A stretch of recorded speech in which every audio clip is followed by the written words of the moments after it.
Hi everyone, my name is Amber Moore and this is my introduction for EDL 853.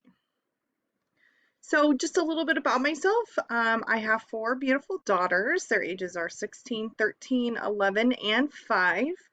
I met my husband when I was 16 and this last May we actually celebrated 18 years together, which is pretty amazing. When I do have a little bit of free time, which lately isn't a lot, I enjoy reading and cooking with my girls. Some of my educational background is I graduated from a small high school in 2004. I got my undergraduate degree from the University of Nebraska at Kearney. Graduated there in 2011 with a Bachelor of Science, Special Education 712, and Middle School Math 6-9. I went on to complete a master's degree from Fort Hays in special education, and right now I'm actually working on a master's in school counseling and an additional endorsement in education administration. So, as you can see, I absolutely love to learn. Definitely a passion of mine. My professional background, my first teaching job was in a K-12 school. I taught 712 special education. In that building, I also taught 7th and 8th grade math, reading, and I ran the transition program. So I learned that in small districts, when you have multiple degrees, you wear many, many hats. My family and I moved to Wyoming for about a year, where I taught 6th grade special education, and I just finished my 3rd year here at Scottsbluff High School out in the panhandle of Nebraska, where I specialize in supporting our math department, and most of my caseload is students who are diagnosed with behavior disorders. I also currently co-sponsor a Circle of Friends group, and I support our students over at our alternative educational school. So during the school year, I'm definitely busy. So one of the things that we wanted to look at for this particular assignment was inclusion, and I wanted to bring up our mission and vision statements because I really feel like Scottsbluff Senior High School really puts an emphasis on inclusion.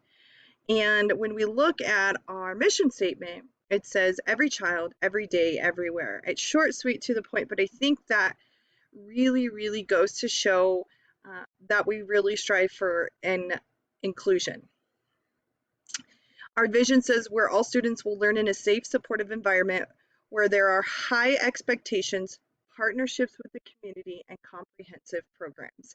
And so I really feel strongly, and maybe I have a little bit of a bias too, but that our school, our high school, does a really, really, really good job of creating a climate and a culture of inclusion. So what is the leader's role in the inclusive culture? I think first and foremost that they need to ensure that all teachers understand the law as defined under IDEA and FERPA. There are times when I think it's important for administrators and leaders to come in and say, are you aware of this regulation? Do you understand accommodations? Those types of things. And then I think it's really important for educational leaders to attend IEP and 504 meetings, but also support both staff and parents because there are times when those meetings can be tough for both parents and for teachers. And so it's really important that our educational leaders are in there as a supportive role uh, in that process. And I also think it's really important for educational leaders as well as educators is to stay up to date on recent diagnostic changes and or changes within the law. I know that every state diagnoses a little bit differently in regards to disability, and it's really important that you know your state's diagnostic procedures. And the law changes periodically as well, and so it's incredibly important that our leaders are aware of those things.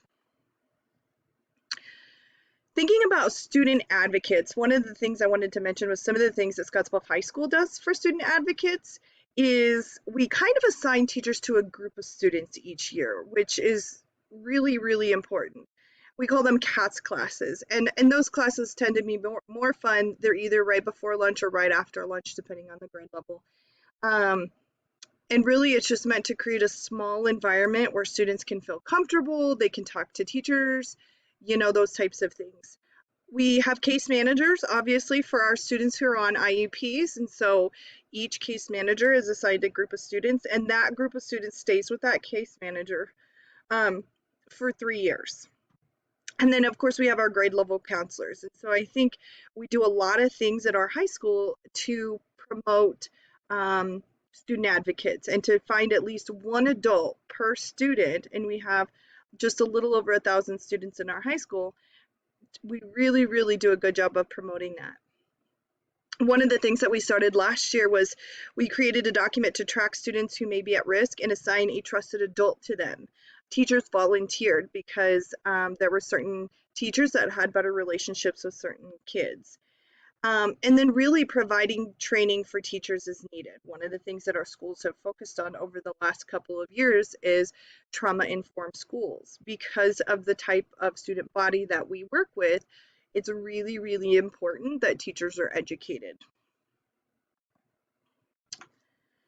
And then looking at developing an inclusive school and really, in some cases, changing minds. This is the third district that I've worked in.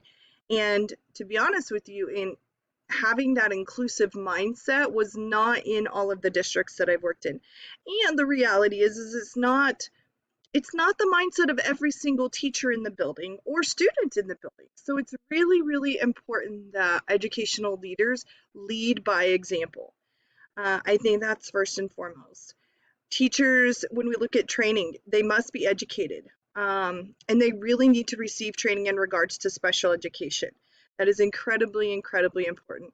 Really providing them with supports. As a case manager myself, I provide supports to teachers all the time, ideas of what they can be doing, strategies they can use in the classroom, things like that. And it's really, really important that educational leaders also provide those opportunities for teachers. And really, at the end of the day, there needs to be some follow through and accountability. School leaders must hold their teachers accountable. If accommodations are not being made and modifications are not being made, it's really, really important that in order for our students to be successful in across all settings, that those are being implemented. And I also think that it's important to acknowledge excellence because we have some amazing teachers in our district and across all districts. So I really believe that we need to acknowledge those people who are going above and beyond for students. So thank you.